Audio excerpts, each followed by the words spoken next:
All right, so the other day I went to go use the dump truck after running it all the day before. Had skid steer loaded up on trailer, the whole works. Hit the start button, nothing. I could hear the solenoid engaging the starter drive. Click, click, click, click, that's it, it wouldn't spin. I didn't record pulling this out because the whole thing would have been a bunch of editing of my foul language. This is why. I don't know if you can quite see that angle there, but when it's in the truck, you can't get a socket on it that's strong enough to break it free because they're tight. And this is all, the engine blocks right here, so you can't even see what you're doing. You just all feel. So it required a little bit of torching to crack the heads loose. But so what you end up having to do is using a 3/8 little tiny guy that can lay flatter, and then it fits. But when that bolt is that big, you try and break that free with a 3/8. I only twisted off one extension, so it wasn't too bad. But it took 2 hours to get it out. A lot of swearing, a lot of yelling. I was not proud of myself. So I'm going to try and record putting it in. Hopefully it goes a lot smoother, a lot easier, and then I hope it starts because I really need the truck. But I'm not going to be able to get it to as tight as it needs to be with the little 3/8 drive. And it can't fit a wrench in there either, only on one, but there's no leverage on a wrench. So let's see if we can get her done. Alright, it's about the best I can do for light. Hopefully you can see what's going on, but once I get my butt in the way, you won't be able to see. Let's give it a try here. Oh, this thing's heavy too.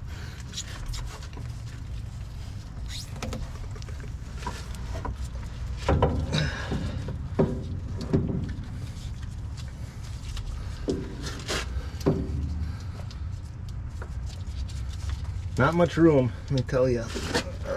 Leaning over the tire between the fender well and then reaching out.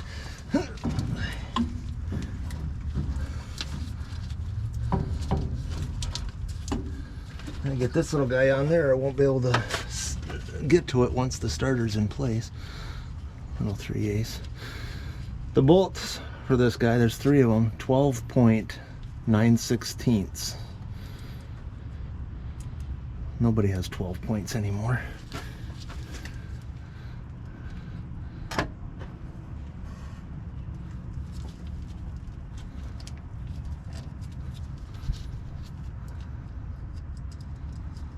Unless you're doing U-joints or something.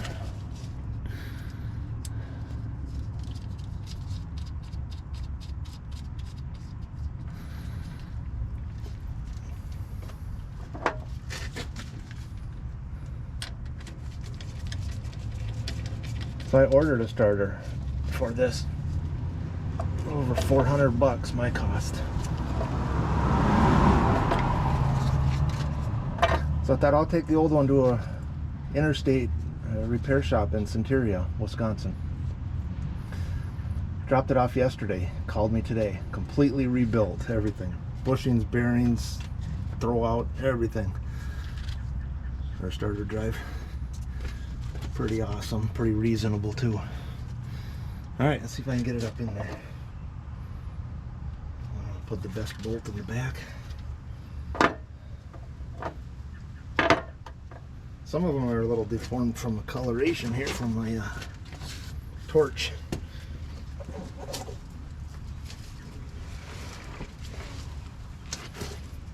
I was about to cut them off, but I withheld my anger. Andrew Camerata had the same problem on his D4 dozer. Can't get at the heads of the bolts. He torched his off. Yanked it out with an excavator. I didn't want to do that.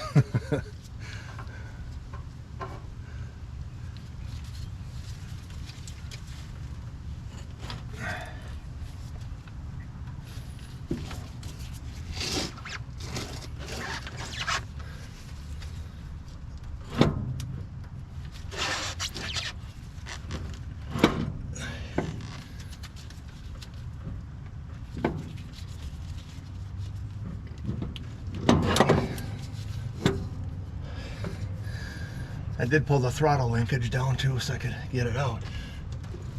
I just gotta remember how it wiggled it back in.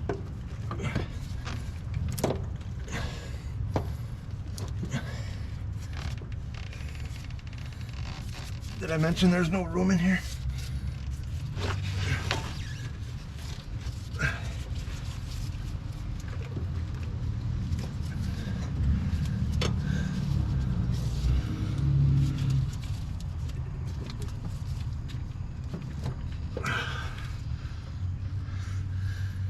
You don't have to watch me struggle.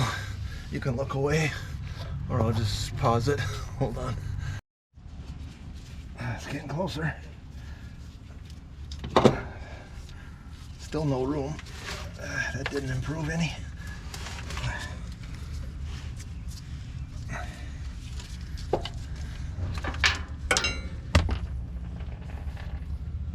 There's my bolt.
That's the sound of me struggling. If I can get one up in there.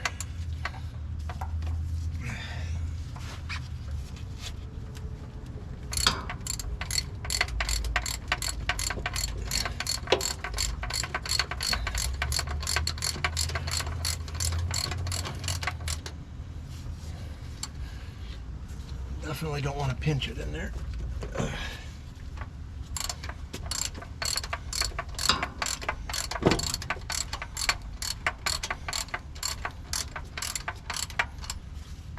Let's hope that the other two are lined up now. You can't see the bottom one. You can kind of see if you go from underneath. There's a little peephole right through here. Oop. The other ones all feel.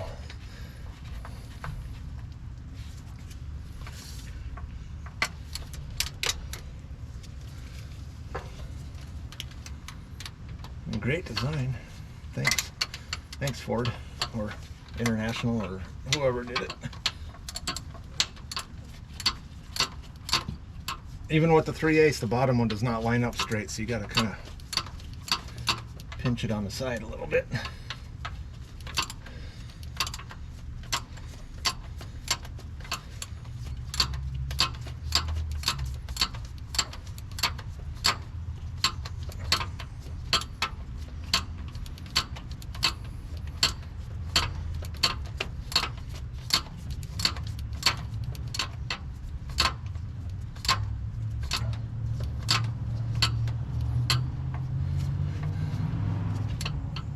I won't put you through that again.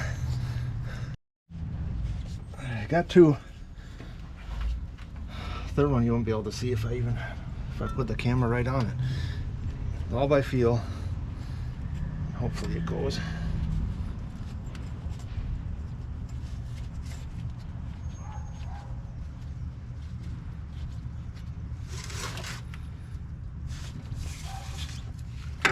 Get the right length of extension and try and spin it by hand, I guess.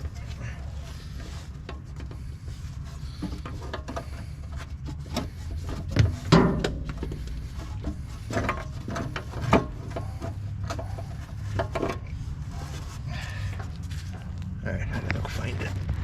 Alright, I gotta pass the point. You gotta finger start, or hand start, or whatever you want to call it. Because if you try and put it in the socket and drive it in the hole, it's not straight. So you got to do it by hand. Get her a couple threads in there. And And then hold it at an angle so you can do a little more, and then it straightens out once it gets past the little socket area. Other than that,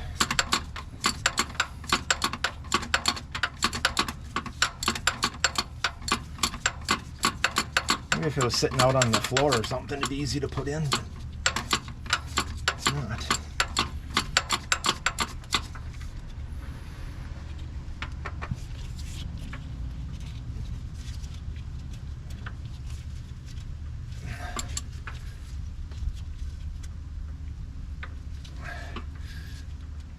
Go as tight as you can without twisting it off. There you go. There's your factory torque spec. Now you gotta wiggle the socket out or leave it there forever. Nope, there it goes.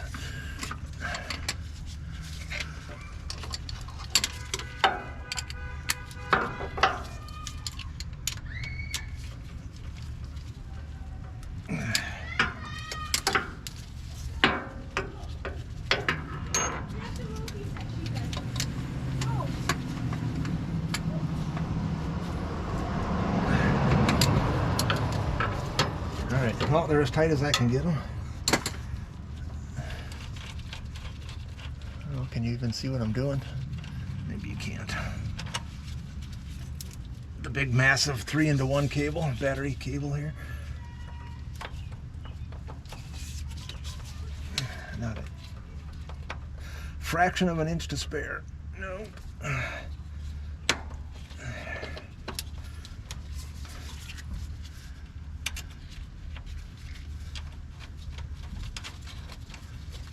That's a 3/4 inch. At least the old one was.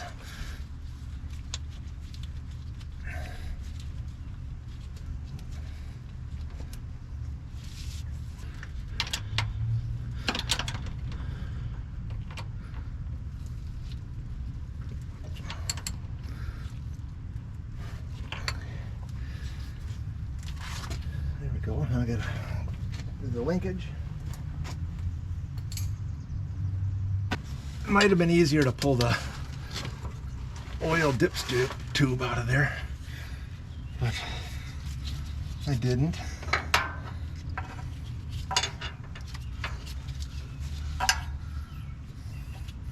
It was dark and I was getting, or almost dark, and I was getting attacked by mosquitoes.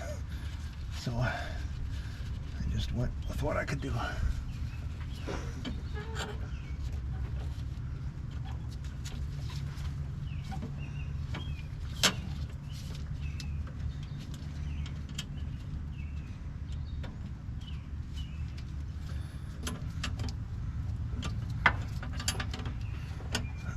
I do have ratcheting wrenches, but not in my hand at the moment.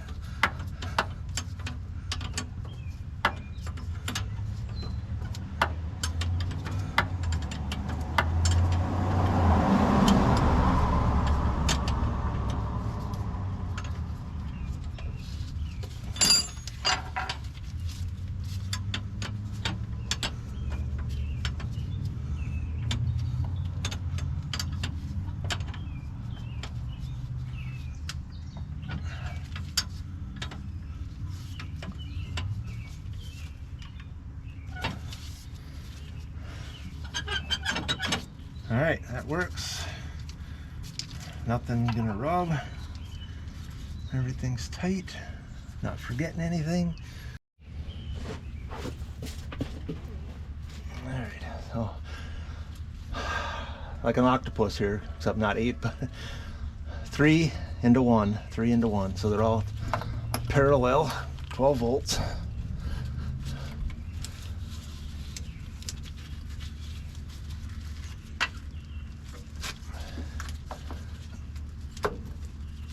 Put all new ends on, or a couple new ends, hoping that was my connectivity problem, but it wasn't.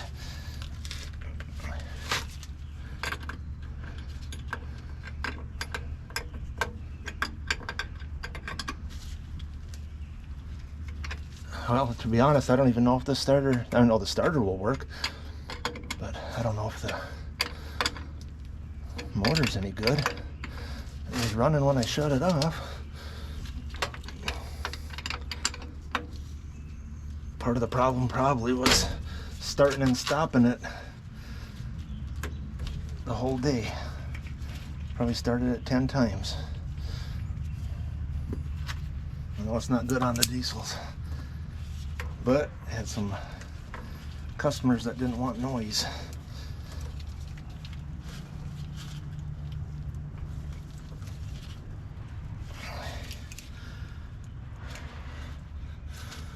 Alright, how the negatives are tight. Well, let's give it a whirl. See if she starts.